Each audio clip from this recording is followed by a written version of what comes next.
Good morning, my name is Casey. I'm gonna take you along with my day. What? Take you along with me with my day. I don't know how to speak. It's too early in the morning. I've got things going on. We mostly have some work to do. So if you're new here, I am a consultant registered dietitian nutritionist. So I kind of hop around to different hospitals that the company I work for has contracts with. So I have 2 places to go today and potentially some remote charting to help with as well. Yeah, so it's Friday morning. Let's just jump into it. Okay, I gotta get these glasses off. I'm really sleepy. I don't know why I'm feeling so fatigued all of a sudden, but oh my god. First things first, look at this. Look at this. I'm very upset about this. It actually looks a lot better today because I picked off the dried scab and it's somewhat healed. Okay, it's still red, but 2 days ago it was throbbing and painful and felt so inflamed, and then yesterday it was just scabbed over and vibrant red all day and it was awful. So what had happened was I was skin picking. I've been getting weird breakouts lately, all in where I usually get my hormonal breakouts, which has been weird because it's not been a time of month where it would make sense to have hormonal breakouts, but I don't really know what else would have been going on. I haven't had a new one since these, but I felt this one growing on my chin the other day and I just kept digging at it, and I don't know why I did that because obviously that's not a good idea. And yeah, I shouldn't have because now it's hideous, but that's okay, it's healing, we're fine. This morning, I was so proud. I've been really trying to get back into a running habit with my dog. So I have Husky, you'll surely see her later if you haven't seen her before. Her name's Kyla, she's wonderful. We have to walk a lot, obviously, because she's very active and high energy.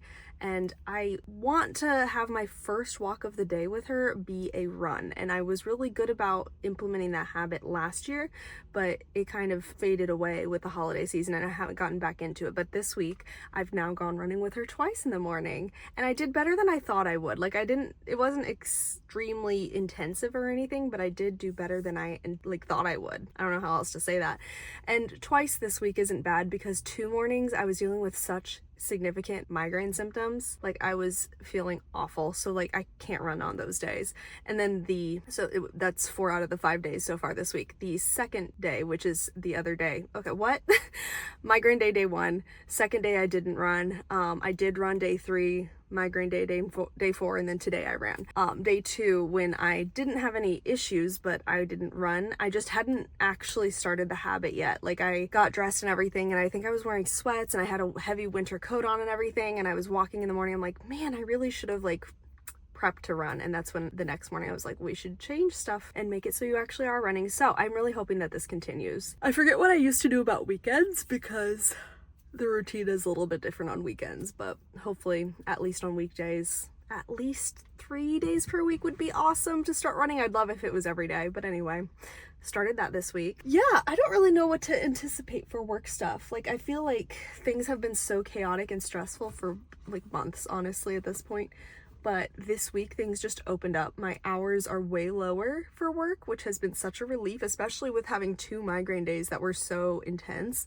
I have had chronic migraine in the past and I've had daily symptoms in the past, and I literally don't know how I survived that. But for the longest time now, I've been in an episodic migraine state where I'll usually get maybe 2 migraine attack days a week, but they're so easily treated that it almost doesn't feel like a problem because I'll wake up, I won't feel well, I'll take a painkiller or even just drink an extra cup of coffee and I'm fine. But these 2 days this week so far, anyway, hopefully I don't have any more, but so far this week, I threw everything I had at it and the symptoms didn't die. I just felt so bad for so long and none of my treatments helped. So that was really, really frustrating. But yeah, so luckily I didn't have as much workload on top of how unwell I was feeling. But yeah, so I'm kind of anticipating business as usual. I'll give you a little recap when I'm out of if I did anything fun at work today. But I should get in there. I should get in there. Okie dokie. I should drink my coffee. I'm so sleepy. Toodles. Girl, oh my god, I just messed up everything. No? Maybe? Yes, no, maybe so. Hello. It's gloomy. Apparently it's raining today. I see raindrops on my windshield, my window. Raindrops keep falling on my head. Did I take my ADHD pill? I think I did. As I was walking to the car, I kept thinking, 7 a.m. the usual morning wind up. Which doesn't make sense because it is not 7 a.m. and I'm not getting ready. I'm just leaving. I'm just going home. I'm doing a bad. I did this on Monday too, but for different reasons. I have another hospital to go to, technically, that I need to provide coverage for. However, I'm now going to be arriving around dinner time, which is not very optimal. Most of the staff, if I do have new recommendations and such, aren't going to be around. Patients are going to be busy between like maybe visitors, eating, etc., like resting, evening stuff.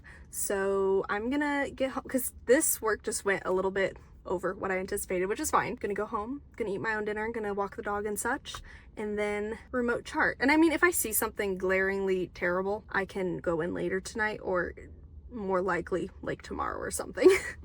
But I doubt that that'll be the case. But who knows? Maybe it will be the case. I don't know. Yeah, work stuff. So exciting news. There was a form that I wasn't loving here.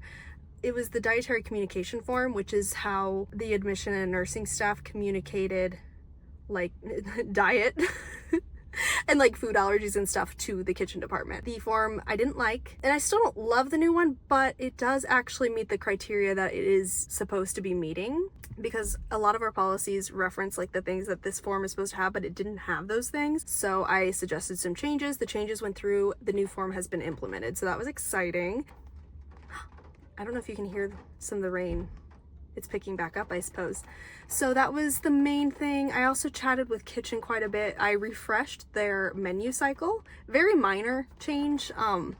It was like swapping a lunch and dinner based on like staff availability, and like I guess staff availability is the reason. And then I updated the snack menu actually much more significantly after chatting with the kitchen manager about what foods she wants to rotate out, what she wants to add in, what we want to restructure certain things. Like we had two things put together that it's like, why are we serving these things together? It doesn't make sense. So we made a lot of changes actually to that. So I did those things. I thought we were already done. Oh my God. I'm seeing like a ton of people walking into the building right now. What's going on? What's going on?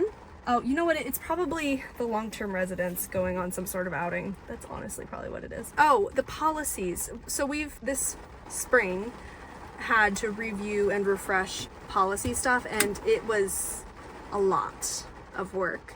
And in my mind, I thought we were done, but there was one little issy-bissy section left about disaster plans for like, if there's an emergency, what do we do in the kitchen? And a lot of it felt so redundant because there was like 16 policies all saying kind of the same things, and I just wanted to pare it down a little bit. So we actually went through and finalized that today as well.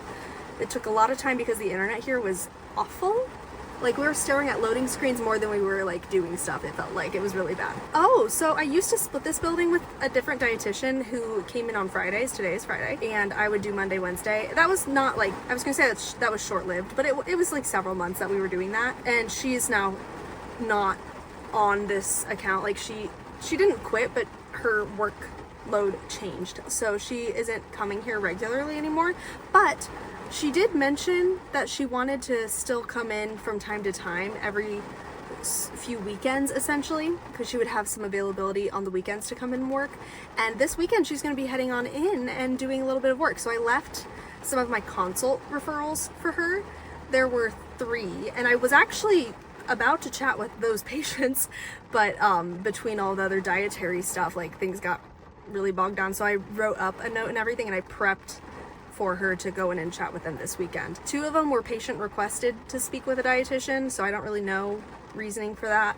And the other one had a few nutrition risks, like triggers, between like an appetite change, possibly a weight change, and some disordered eating behaviors, like intentionally won't eat is what I think the note said. Oh, and then also good news, last time I visited here, I was really frustrated and concerned because of a few things. I forget how much I went into detail about this before, but basically, I wasn't getting referred to the patients that were at nutrition risk. Like I just mentioned, some of those risk triggers that a patient had, like that's discovered upon admission, and I'm not always getting consistently the proper referral communication for that. And the other concern was about food allergies. There's like some processes that need to happen to make sure kitchen's aware of the food allergies, and there was one big glaring issue of like this, why is this not happening? So I sent out, not as strongly worded, that's a really significant, like a severe way to put it, but like I mentioned, I wanted to flag it in my most recent email summary, because I send a summary to my buildings after each visit and coverage day. So I really, like, I plugged it as high priority. I put the main concerns and like, can we resolve this, etc. And there were improvements in that as well. I didn't get referred to everyone I needed to be referred to see, but I did get, I think, those 3 referrals I told you. There were still other people that had like food allergies, abnormal BMIs that I noticed, and I still assessed those people, but I wasn't referred to see them. So it's not perfect yet, but we'll get there. And then the food allergy thing also did noticeably improve. So that's exciting. So hopefully that continues. Girl, I think that's that on that. I need to get home. I want to pet my dog. I'm gonna pet that dog.